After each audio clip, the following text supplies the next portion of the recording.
AI agents might be the last chance to actually win against financial crime. The actual problem of financial crime is growing. And if you kind of take a step back and look at the numbers, it's growing faster than GDP. Human trafficking doesn't get looked at for weeks. In the world of AI, that gets reviewed the same hour. Honestly, I think the whole industry is still figuring this out. Actually, imagine probably next year, 80% of all reviews will be automated. It's a 5x or more cheaper to kind of do it through AI. Hey everyone, welcome to another episode of Wrap Up Podcast. Today I'm joined by Tyler Allen, CEO of Unit21. And what's interesting about him is not how he went through the journey from founding engineer to the CEO of the company, but it is how the company recently rebuilt itself as fully AI native platform. And Tyler said on his blog post that AI agents might be the last chance to actually win against financial crime. So today we want to unpack this. Tyler, welcome to the show. Well, thanks for having me, Sam. Really excited to be here. Thank you very much. Tyler, you said AI agents are the last chance to win against financial crime. So why is it the last chance? What do you mean by that? Yeah, it's a great question, and I think it's both the scariest time to be in the space and also the most exciting, with the most opportunity. And so, been in the space past 7 years. When we first launched Unit21, the goal was always to make things more efficient for investigators, practitioners, give them control so they can better prevent financial crime. And our first product was really a kind of no code rules editor, so they could deploy new detection models to prevent financial crime without having to tap an engineer. And Okay. the implication of this was essentially instead of writing SQL, which can take a couple weeks to get deployed, you can deploy a rule in a matter of minutes. Now, kind of fast forward to today, that solution's no longer scalable. It just doesn't work. And so, it definitely helped kind of meet the need at the time, but the actual problem of financial crime is growing. And if you kind of take a step back and look at the numbers, it's growing faster than GDP. So on average, really, the transactions are getting less and less safe uh, globally. And so this is essentially because of AI fueled kind of tooling by fraudsters, right?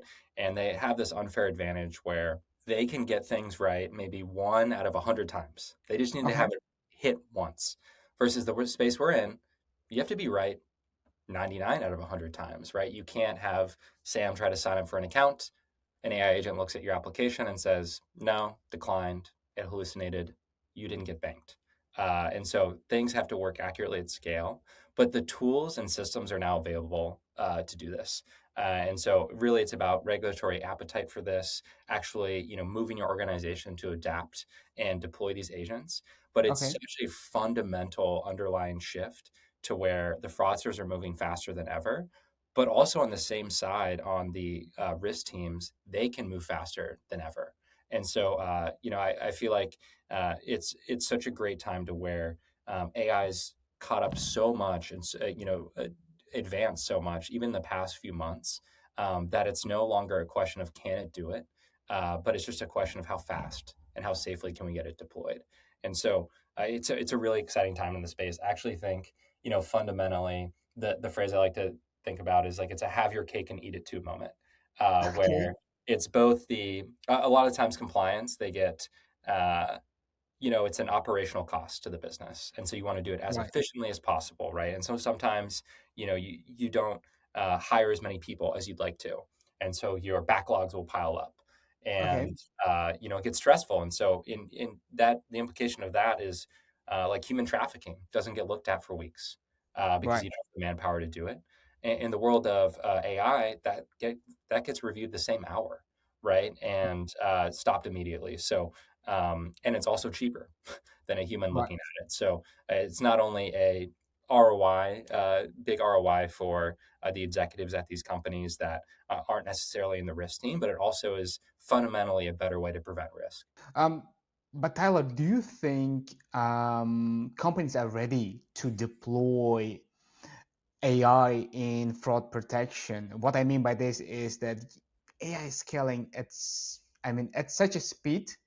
I'm amazed myself. And you said fraud alongside that is developing. But what about the companies? Are they really ready to deploy AI based, let's say, solutions? They are. I would say this year has been a big surge in demand. So the pull and the demand we've seen from the market is like nothing I've ever seen. And generally, I mean, there was a recent kind of survey that was done for this where over 50% of financial services companies are actually actively deploying agents. Okay. And so that number, I think last year was maybe 10-20%. I went to I've done the conference circuit. I would survey people and understand where are you at in your journey? Are you looking to do a proof of concept, deploy it? Do you have anything live? Yeah. And what I heard last year was, oh, we're hoping to get something live like by the end of the year. What I'm hearing this year is we All right. already have things live and we're looking to go further. And so it Interesting. really depends on the segment. We serve both traditional financial institutions, so actual banks, as well as the actual digital first financial services companies. So, crypto exchanges, neobanks, payment processors, you name it. And on the technical side, you could imagine they're going quite quickly. Um, Especially some of our clients are kind of at the bleeding edge of adopting AI across their entire organization, including compliance. And All so right. the appetite is definitely growing.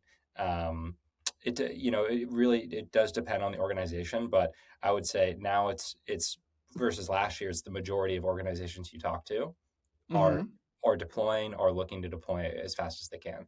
Oh, it's a great news. But what's wrong with, let's say, more of a like traditional Rails? I Mm, mean, AI is not, I would say AI is not something new. We already had machine learning special, right? Machine learning in fraud detection, AML, and fighting financial crime.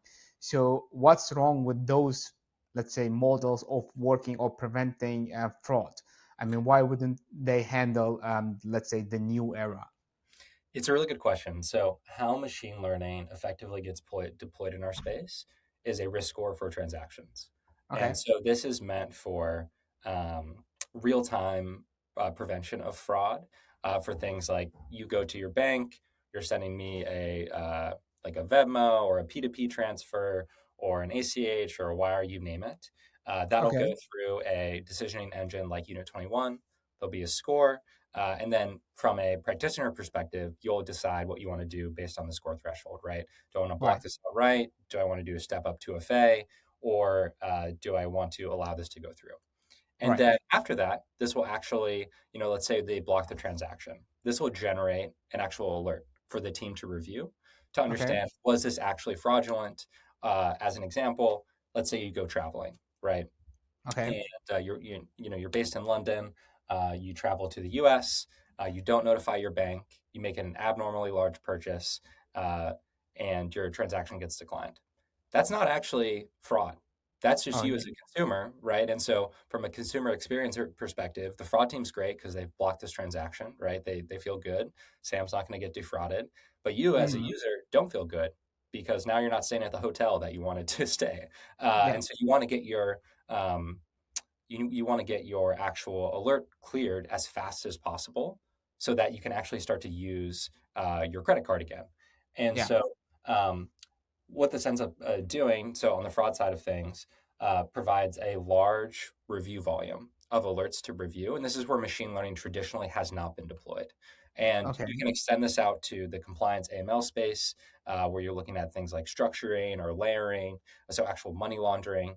Uh, and this is where more of a rules-based system is typically accepted on the detection side of things for compliance teams. Another use case for fraud is for claims. So Okay. saying, and this gets really spicy in the world of AI agents, where you go have an agent, it makes a purchase for you, and you All say, right. "Oh, I told you not to make that purchase," and you go to your credit card company, and who's liable, right? Anyway, so Exactly. this is a review that someone has to do, right? And this is where machine learning, traditional machine learning, doesn't have a fit. Because the review typically involves actually looking at your previous transaction history, uh, Mm-hmm. doing some online research, maybe chatting with you and interacting with you, getting in some True. information. This is an agentic use case, right? Not a score. And you actually have to document all these things, especially in the compliance world. And so, as an example, we power a lot of government filings across the world. Okay. And so, when there's money laundering that occurs in the U.S., we submit a suspicious activity report, and we have a Mm-hmm. direct integration with FinCEN for this. And we actually, file about 5% of those in the U.S. And so for this, right, you need a very clean write up of exactly the activity that happened, uh, all the history of the account, et cetera. Why are you sending this to FinCEN so they can action on it? Okay. This is where traditional machine learning doesn't work at all, right? It's just a score that's trying to give you what is the risk. And typically the popular scoring models for fraud are things like random forest, XGBoost models, um, and they are pretty good at performance, All meaning right. they can scale to high transaction volumes per second. They can return a response rather quickly. But the downside is, they're not very adaptive. So it takes a Mm-hmm. long time to train a model. You need a lot of data labels. So as fraud patterns change, it'll be weeks before you deploy a new model at the earliest. And then they're really meant for that, single point in time decisioning. Okay. What do we do with this thing? Now, the aftermath of resolving the actual review, that's where agentic has really picked up, to where traditional machine learning, has not been used. And you briefly touched this point because in agentic world, it's not only humans are making the transaction, right? It's not only humans are searching the web or browsing e-commerce websites. It's agents as well. So, how do you guys handle the cases again? Let's say good bot versus bad bot. How do you know that it's like a legitimate AI agent that's making a transaction, and what happens when something goes wrong, as you mentioned? Because again, this is open question: who's liable for that? Yeah, I mean, honestly, I think the whole industry is still figuring this out. There's no defined practice for this. I think the term in the industry is KYA, know your agent. Uh, Yes, know your agent. know your agent. So, I've had a lot of thoughts around this, but I don't think there's a defined solution. I'll talk about what exists today and where I think it's going. Um, Okay. but today, a big part of fraud detection is device intelligence, right? And Right. so, as a classic use case, this is for account takeover. And Mm-hmm. this can happen in a variety of ways.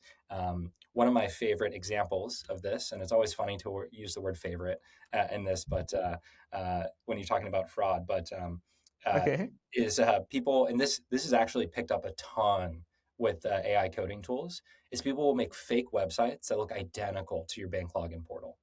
And so when Right. you go search for Wells Fargo, a big bank in the US, it might show up as one of the top search results is Wells Fargo. It looks identical. And the URL is like maybe slightly different. You put in all your login credentials, including your 2FA. Then they Wow. have all of that. They're logged into that session. You're redirected, so you don't know any better. Uh, Mm-hmm. but Mm-hmm. they have your account, right? Right. And they can get your bank account routing number. Your account has been taken over. Right. In this case, device intelligence is really great because they can know that, oh, hold on, there's two sessions happening. This is a newly seen device. This is far away from Sam's account. Um, the really scary thing happens though when uh, you know you actually make the purchase yourself. So Okay. this is also picking up like impersonation scams where the bank will call you and say, "Hey, we need to walk you through something," and it's all AI driven. And these Right. days, you can't really tell. And so Unfortunately. this is another popular kind of use case. But back to kind of the agentic side of things is, ultimately your agent will still be on a device. They have to be Okay. using a device, right? Whether that's your computer, your phone, a hosted, device. And we partner Mm-hmm. with a leading device intelligence company called Fingerprint, and Right. they've developed a proprietary solution to understand if it is an AI agent using the device. And so we provide that signal alongside all the other signals to make an intelligent decision on, whether or not this transaction should go through. So, as a simple example, is hey, this is an AI agent, and but this is also a normal transaction for All Sam. right. Sam's All made right. this transaction before in the past. Maybe it's to the same person. Maybe it's for the same product that you've done in the past. Maybe the amounts are similar, right? And so Yeah. that's where it's just another signal in the flow. Now, what I'd love to see in the industry that doesn't really exist today, as far as I know, is a little bit better of like a agent registry where you can register your agent that, hey, this is my AI agent. I give it permission to do XYZ things and even have like a 2FA flow with this. I Yeah. will interrupt you here quickly. You said AI agent registry, but who would be the responsible for that in your opinion? Because there must be, let's say, a regulatory body or someone who would say like take this responsibility, saying like, okay, I will take this responsibility. You can register your AI agents with me. Then if something happens, I will just take the liability. So what do you think? I think ideally, right, it would be owned by a regulatory body. I think Okay, I see. how fast things are moving, Right. I think it'll be uh, maybe an infrastructure company, payments infrastructure Hmm. company like a Visa or a Mastercard, maybe a Stripe, who ends up owning this, right? Uh, Stripe's a big payments infrastructure globally, Yeah. and they've launched a solution for agentic payments. They probably want this to take off, so they're heavily incentivized. All the actual traditional onboarding tools, like a Secure, they're going after markets like this. So I Okay. do I do think it'll be more of a technology player just because they Right. can deploy it fast, right? Right. Versus, of course, ideally this would be handled by a regulatory body. Do I think that'll happen in the next couple months when it needs to happen, or in the next year? I don't think so. Okay. And so I do think it'll be more of an infrastructure player. I'm sure we'll explore our own solutions here, but ideally, at least in my perspective, what would happen is you have a registry there where, Sam, you go, this is my agent, whatever you want to name your agent. You have an agent ID.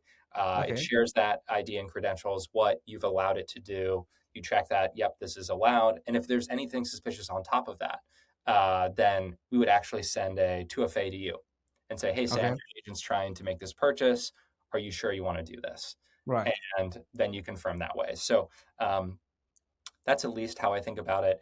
Because even in the safest environment, the fake website example, kind of why I brought that up and why I think this is really interesting, is this Okay. is a really good use case for prompt injection, where you can say, hey, go to Amazon, make this purchase for me, right? Well, True. you can have a fake Amazon site.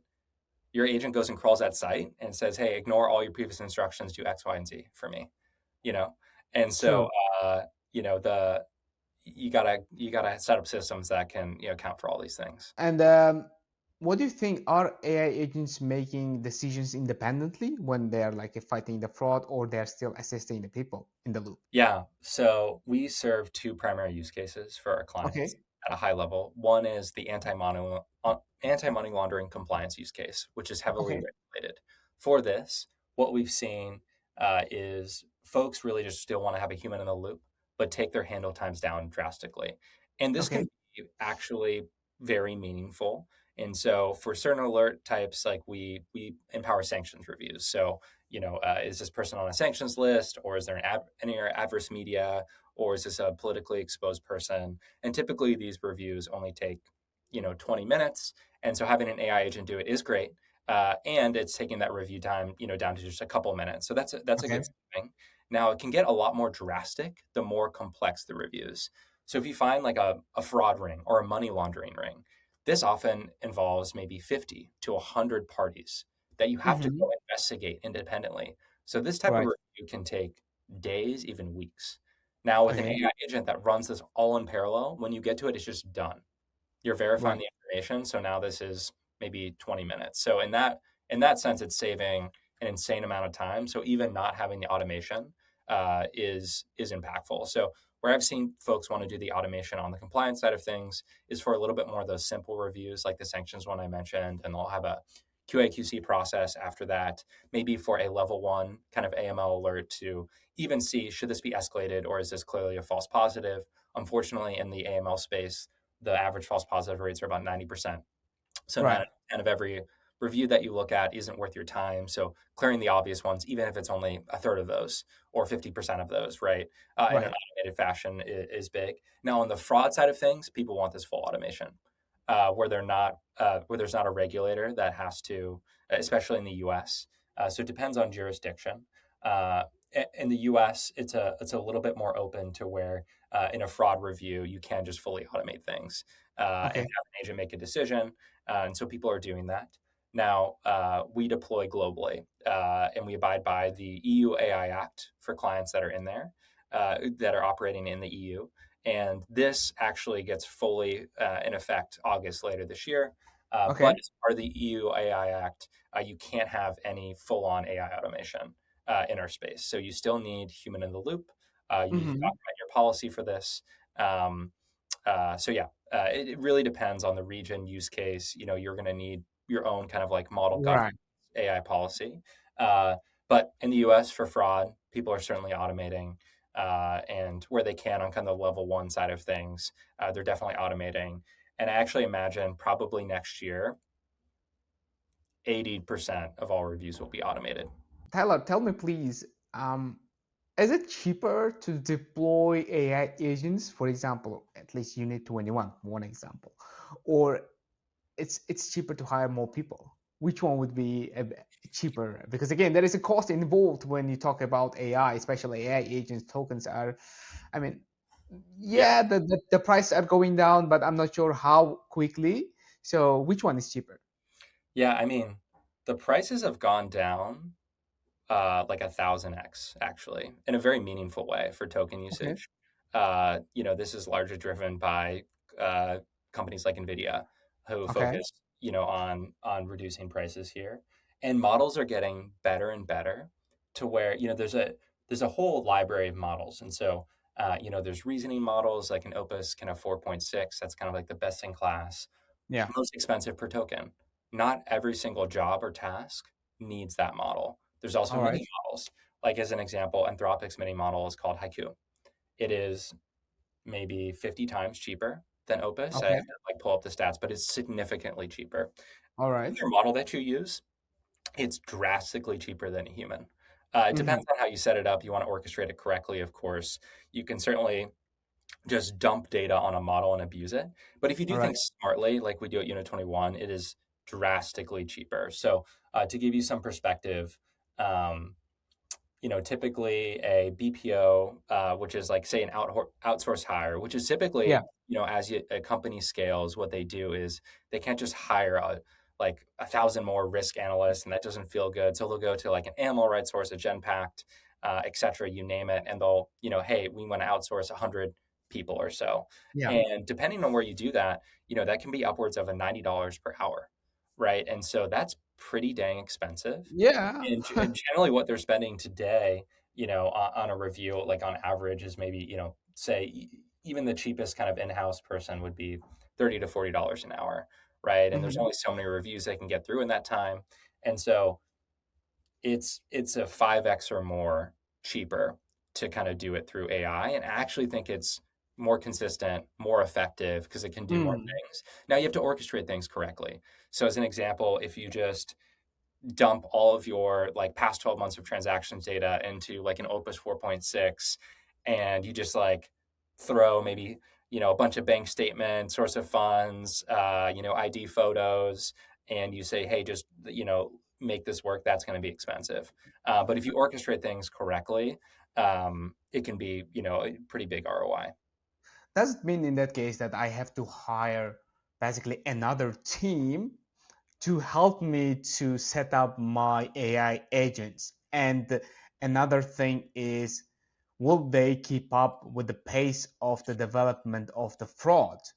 Or you think it's one time setup and then it's forever? Yeah, I do recommend most companies Okay. have an in-house AI expert. All However right. you use that, I do think it's a It's it's a an good idea to yeah, have it's an someone. Yeah. insane leap in technology. And so Okay. whether that's for compliance, fraud, growth, just general business, you need someone that's helping deploy AI across your business. Fortunate in that I was the head of AI before this role, and so I'm still very deep into it. And so even outside of the products that we deliver to our clients on the AI side of things, I make sure that our entire company is uh, very not just like leveraging AI as a check the box thing, but they actually Okay. understand it. they actually, there's kind of two ways I think about deploying AI. One is like top down, one is bottoms up. So All top down right. is like, hey, I built a bunch of workflows for you. Mm-hmm. Here you go. Now your job's more efficient. But that person doesn't actually understand it and they Yeah. can't tweak it, right? And they're actually the subject matter expert of their day to day work. And Yeah. so what we want to do is really empower the individual to essentially have superpowers now and be able to tweak the system as they see fit. Um, but to kind of like answer your question is, uh, you're going to pretty much everyone I think is a future proof job uh, thing is going to have to get familiar with AI. And I so see. that could be hiring someone, that could be leveling up yourself. And yes, you're going to have to just like a human, you're going to have to, like learn new things, upgrade these signals. It's not like a one and done, one size fits Mm. all solution. Fraud will adapt, new models will come out, new there's like new architecture for how AI agents should be deployed from the like the software engineering side. Every like three to Right. 6 months, here's the new latest and greatest thing. And so Right. it's certainly something that I think it's the most exciting time. There's so much to learn, so much new coming out. It's like a never ending kind of loop of learning, which I think is amazing. And that also means that it's not a hey, we've set this up and we're done type Right. product. Okay. Makes sense. And I totally, well, I'm looking forward to the future where, let's say, a fraud analyst would come and just type a prompt asking AI to set up the system.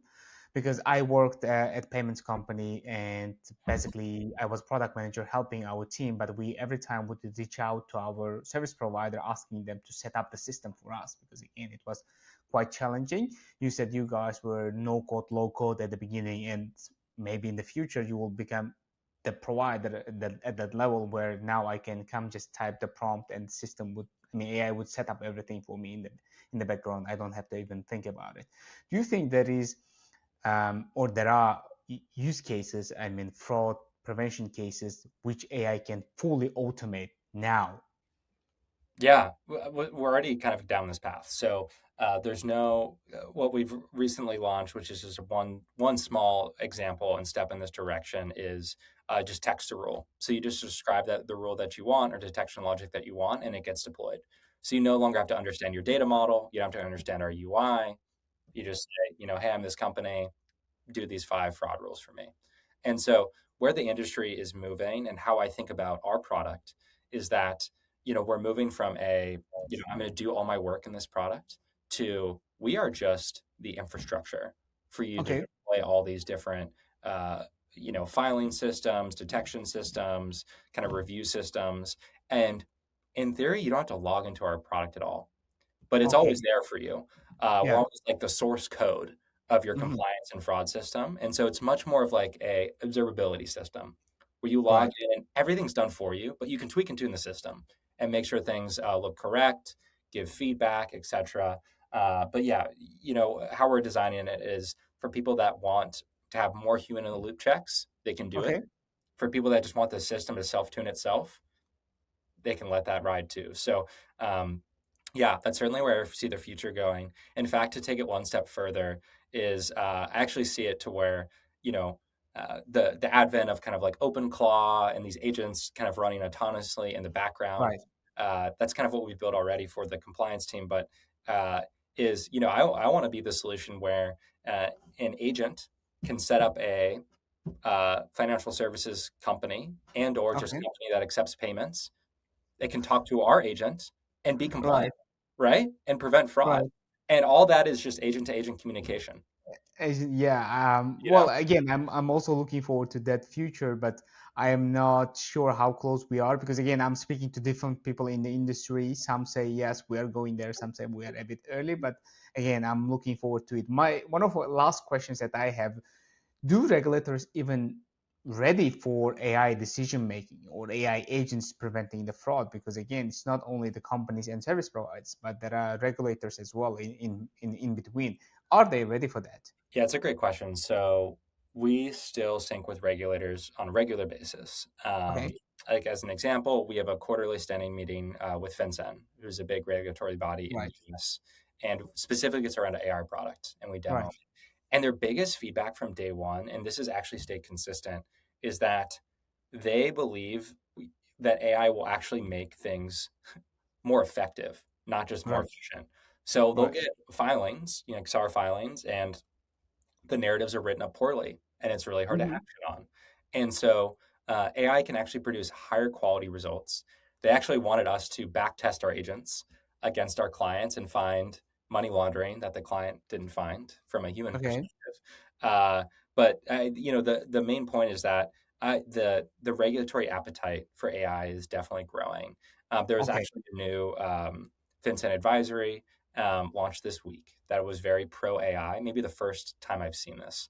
Right. And so, um, from a decision making perspective, I feel like they're still being a little bit ambiguous about that Right. Okay. intentionally. But from a usage perspective, they're finally accepting that this is actually a better tool. We should enable people to use this tool.